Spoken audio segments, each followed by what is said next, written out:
Hello, everyone, and welcome to Elections Predictions and Analysis. And with the next Democratic presidential debate coming up this week, candidates will get another chance to either reverse or build off their previous performances.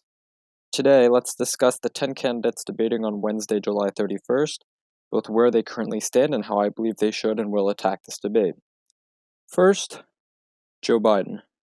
Biden had a rough first debate, but still maintains standing as the frontrunner in the Democratic field. He is very strong with both self-described moderates and African Americans, which make up the majority of the party, while many of the other candidates fight over white, more progressive voters.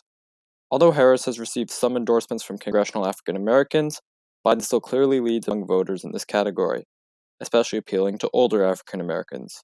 This sets the stage for Wednesday's debate, as Biden will focus on highlighting his pro-civil rights record against attacks from Harris as well as Cory Booker.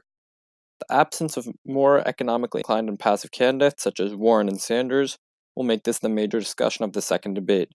If Biden can hold his competitors' momentum, Kamala Harris's especially, this will suffice to set up the race for Biden very well. His greatest strength remains his appeal to white working-class voters and an overall electability argument, while his greatest weakness remains his age. Next, Kamala Harris.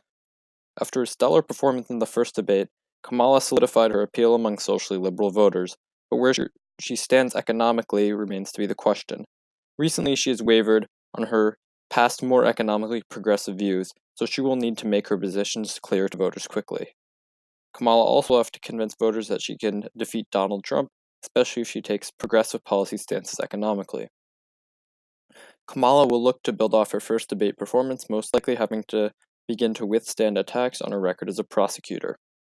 Next, Cory Booker. During the first debate, Booker was strong and focused on appealing to both African Americans and progressives, only to be overshadowed by Harris the next night. The question remains, will Booker be able to convince any part of the voter base that he is a stronger candidate than Harris? Booker will continue to vie for African American voters and attack either Biden or Harris throughout the debate. As Biden has been a recent target of his attacks, Booker may take Harris's strategy and try to profit off Biden's negative moments. If not, this 2020 race may turn in positioning for the vice presidential race or the 2028 nomination, not the end of the world for someone with as much future ahead of him as Booker. Julian Castro. Although he had his moments in the first debate and appears mature and knowledgeable about an array of issues, Castro lacks a wide base and message.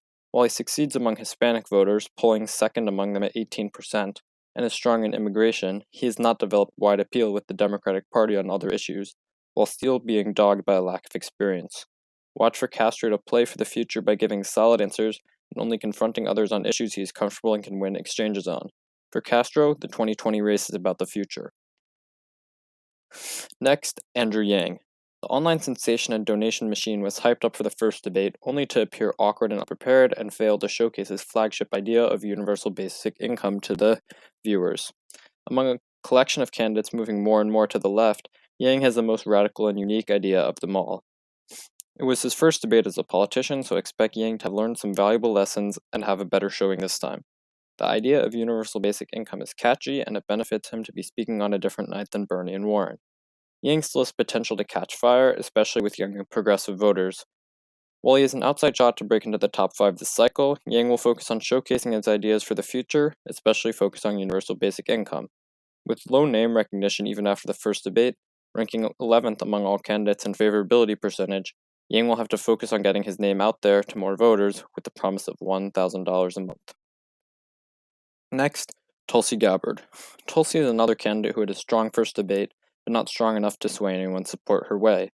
Strong on foreign policy issues, a war veteran turned anti-war activist, she has drawn appeal from a niche group. However, some odd viewpoints, most notably expressing skepticism that Syrian dictator Assad used chemical warfare against his own citizens, made Tulsi quite unappealing to the DNC establishment at this point. However, Tulsi is at this point the leader of the future of the far-left populist portion of the party, as she puts $15 minimum wage and Medicare for all along with her strict anti-war stance. Gabbard will continue to be quietly aggressive, only taking on arguments she knows she can win, trying to improve her popularity and future potentials. However, she needs to focus on bucking the one-issue candidate label. Kristen Gillibrand. Gillibrand has been a disappointment so far this race, despite a debate performance deemed as solid by most viewers. She pulls at a mere 0.5% and doesn't really have any issues to champion besides woman issues, which isn't anything new or exciting for the Democratic voter base.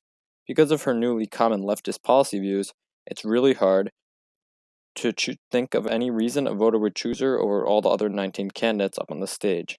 If Gillibrand wants to succeed now, she needs to differentiate herself in some way.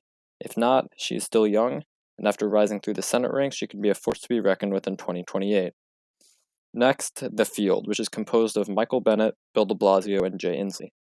All three candidates have a far better argument to be running for president than the bottom five in the first debate on Tuesday night, all with more political experience than Riney, Delaney, and Williamson.